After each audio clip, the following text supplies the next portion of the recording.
Tearing মেশিনটা আরো সামনে, আমরা হয়তো বা এখানে যেতে না পারলেও আমরা পরবর্তীতে আপনাদেরকে ছবি দেখাবো অ্যাটলিস্ট। সামনে যেহেতু অনেকগুলো ট্রাক, আমার মনে হয় যাওয়া ঠিক হবে না। হ্যাঁ হ্যাঁ, অনেক কিছু আছে। এবং এখানে আপনারা আরেকটা জিনিস জেনে থাকবেন যে অনেক নন ফেরাস আইটেম আছে। ফেরাস নন ফেরাস দেখেন অবস্থা আপনি জাস্ট আপনার উপরে হুমায়ুন ভাই। এটা হচ্ছে এখান থেকে অনেক আইটেম আছে যেগুলো আপনি দেখবেন স্টেনলেস, অনেক আইটেম আছে এবং অনেক দামি দামি কপার, হ্যাঁ এই টাইপের জিনিস আছে যেগুলো আমরা আলাদা করে ইভেন স্ক্র্যাপ ইয়ার্ড থেকে আলাদাভাবে সেল হয়ে যায়। এগুলা আলাদা টেন্ডার হয়, আলাদাভাবে আমরা বিক্রি করি। এবং এছাড়া যে স্ক্র্যাপ গুলো এখানে দেখতে পাচ্ছেন, অনেক সময় স্ক্র্যাপে প্রচুর পরিমাণে ময়লা থাকে, স্ক্র্যাপে অনেক বড় বড় সাইজের স্ক্র্যাপ থাকে। আপনারা ডান পাশে দেখলে দেখবেন অনেক বড় বড় পাইপ, হ্যাঁ এগুলা ডিরেক্টলি কিন্তু আমরা ফার্নেসে দিতে পারবো না। তো সেজন্য যেটা করা হয়, সামনে বামে আপনারা খেয়াল করবেন, দেখা যাচ্ছে একটু পর্দা যদি থাকে কারো এগুলো সরাই ফেলেন। বামে একটা মেশিন দেখতে পাচ্ছেন, এটাকে বলা হয় শিয়ারিং মেশিন। যে মেশিনটা উপরে পর্যন্ত আছে, হ্যাঁ এই মেশিনটা পুরোপুরি, এটা কিন্তু বেশ দামি একটা মেশিন। সো এখানে মেইনলি স্ক্র্যাপ গুলোকে বিভিন্ন সাইজে কেটে ফেলা হয়। আমরা ধান যে ভাঙার মেশিন দেখেছি না আমরা, যেখানে চাল হয়, এক পাশ দিয়ে চাল বের হয়, এক পাশ দিয়ে কি বের হয়, কুড়া বের হয় নাকি? হ্যাঁ, সো এই মেশিনটাতেও কিন্তু সেম। আমাদের যে স্ক্র্যাপ গুলো থাকে, স্ক্র্যাপ গুলোকে কেটে কেটে একদিক দিয়ে ফ্রেশ স্ক্র্যাপ বের করে, আর এক পাশ দিয়ে আমাদের যে ময়লা আবর্জনা এগুলো কিন্তু বের করে দেয় এই মেশিনে, ঠিক আছে? সো এই মেশিনটা কিন্তু যথেষ্ট ইফেক্টিভ। এটা সব স্টিল মিল গুলোতে নাইও। ইভেন প্রথম যে সারি যে 2-3-4টা স্ক্র্যাপ আপনি দেখেন যে একদম ওই পাশে একটা স্তূপ দেখতে পাচ্ছেন, একদম স্তূপ, ওইটা কিন্তু ময়লার স্তূপ, যেটা স্ক্র্যাপ থেকে বের হয়েছে, এই মেশিনটাই কিন্তু বের করেছে এভাবে।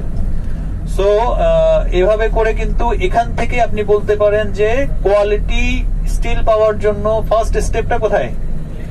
এখানে। সো আমরা এখানে যেটা করছি, এই যে মেশিনটা দেখতে পাচ্ছেন, ওটার মুখটা ওখানে সামনে, হ্যাঁ ওই দিক দিয়ে ফ্রেশ স্ক্র্যাপটা বের হয়, আর ডান পাশে ওই দিক দিয়ে ময়লা যে আবর্জনা ওগুলো বের হয়।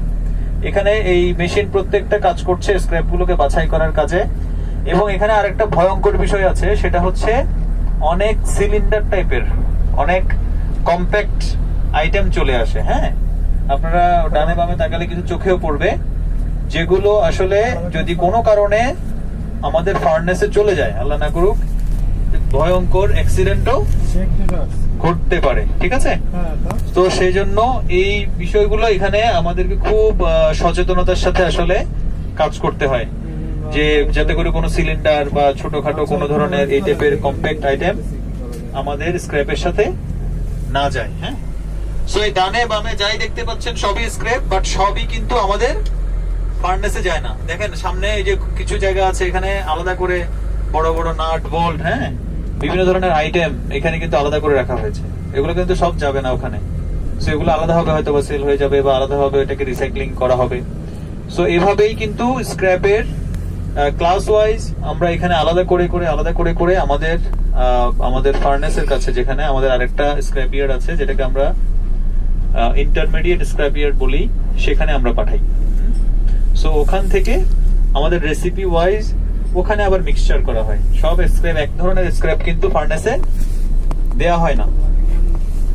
যে এখানে যে ওয়েল্ডিং করতেছে, যেগুলো কাটতেছে, অনেক ক্ষেত্রে যেগুলোকে আপনার মনে হচ্ছে কম্প্যাক্ট, হ্যাঁ যেগুলো কিছুক্ষণ আগে বললাম যে সিলিন্ডার টাইপের মনে হচ্ছে, অনেক ক্ষেত্রে মনে হচ্ছে যে এটার ভিতরে মানে গ্যাস টাইপের কিছু থাকতে পারে, এগুলোকে আগেই রিস্ক ফ্রি করে ফেলা হচ্ছে। হ্যাঁ, ডানে বামে এরকম যত স্ক্র্যাপ দেখতে পাচ্ছেন, এগুলো প্রত্যেকটাই কিন্তু এই প্রসেসের মধ্যে দিয়ে যায়।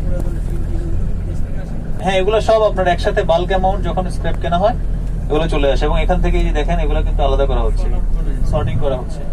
যেগুলো যেতে পারবে স্ক্র্যাপের সাথে যাবে, ফার্নেসে যাবে, ওগুলো আলাদা করা হচ্ছে। আবার যেগুলো যাবে না ওগুলোকে আলাদা রাখা হচ্ছে। ওখান থেকে হয়তো এটা অন্য কোনো প্রসেসে এটা আবার বের হয়ে যাবে।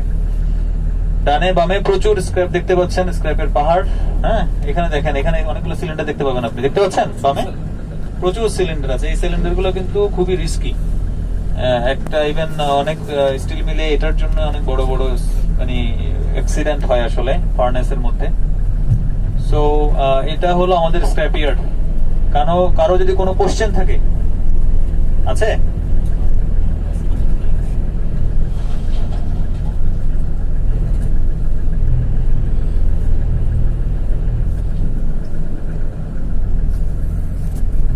পাইপটা আসলে স্টিলের মতো, তো এটা একদম খাসা না, তাই না? এটা একদম ফাঁপা। সো এটাকে প্রথমত আপনি যদি এখন যেমন দেখতে পাচ্ছেন, ইভেন আমাদের মাঝখানে এটা জাহাজ এসছে রিসেন্টলি, দ্যাটস এত স্ক্র্যাপ আছে। সো এখানে যা আছে এটা হয়তো বা মাস দুয়েকের খাবার, ঠিক আছে? এটা আসলে বিভিন্ন সাইজ ওয়াইজ, আমাদের এক এক সময় ইভেন 1 লক্ষ মেট্রিক টন, তারপর অনেক সময় 40-50 হাজার মেট্রিক টন। হ্যাঁ, আর সামনে আপনারা ডানে একটু খেয়াল করবেন, আমরা ওইদিকে যাওয়ার দরকার নাই হুমায়ুন ভাই, ওইদিকে ওই ডানে যে পাওয়ার প্ল্যান্টটা দেখতে পাচ্ছেন, হ্যাঁ, এটা কিন্তু আনইন্টারাপ্টেড পাওয়ার সাপ্লাই এর জন্য এখানে একটা সাবস্টেশন করা হয়েছে, ঠিক আছে? সো এখান থেকে আমরা আমাদের একদম নির্বিঘ্ন বিদ্যুৎ আমরা সাপ্লাই দিচ্ছি আমাদের দুটো ফ্যাক্টরিতে। কারণ আপনারা জানেন, যেহেতু ইলেকট্রিক আর্ক ফার্নেস বা আমরা ইলেকট্রিসিটি এখানে ইউজ করছি, একটা জায়গায় যদি ইন্টারাপ্ট হয় ইলেকট্রিসিটির ক্ষেত্রে, আমাদের প্রচুর লস হয়ে যায়। কারণ আপনি মনে করেন একটা বিলেট বের হচ্ছে, একটা রড বের হচ্ছে, হুট করে দেখা গেল কি বিদ্যুৎ চলে গেছে, মাঝখানে যা পড়বে সব ওয়েস্টেজ। কারণ এখানে হিটের তারতম্য হবে, প্রসেসিং এর তারতম্য হবে, প্রচুর পরিমাণে কি হবে, লস হবে। মাঝখানে দেখা গেল আপনার যে ওয়াটার ড্যাম আছে, এটা জানতেন সবাই? ওয়াটার ড্যাম আছে যেখান থেকে আমরা আমাদের বৃষ্টির পানিগুলো ধরে রেখে আমাদের প্রোডাকশনের জন্য যে পরিমাণের মানে পানি দরকার হয়, আমরা ওখান থেকে সাপ্লাই দিই, ঠিক আছে? কারণ আমাদের স্টিল মেল্টিং এ আপনারা জানবেন যে প্রচুর পানি দরকার হয়। হ্যাঁ, সো এই জন্য আমরা এই প্রসেসটা রেখেছি, এবং প্রাকৃতিক ভাবে যেন কোনো দুর্যোগ বা প্রাকৃতিক কোনো ক্ষয়ক্ষতি যেন না হয়, সেজন্য আমরা এই প্রসেসটা করেছি। সো আমরা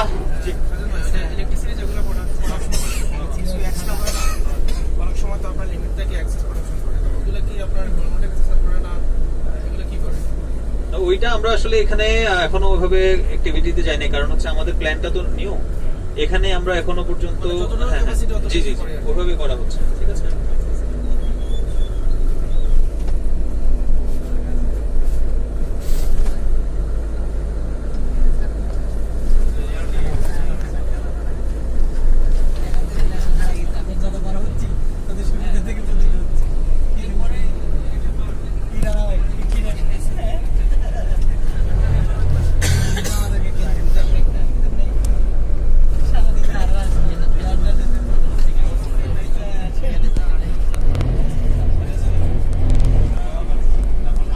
আমরা এখন আমাদের প্ল্যান্টে ঢুকবো, এবং সবাইকে একটু রিকোয়েস্ট করব, আসলে গরম আপনার হচ্ছে বিলেট, তার সাথে হচ্ছে আশেপাশে প্রচুর পরিমাণে যেখানে মেল্টিং হচ্ছে প্রচুর হিট থাকে, এবং যতটুকু আমাদের এখানে গাইডলাইন মেনটেন করে চলা যায়।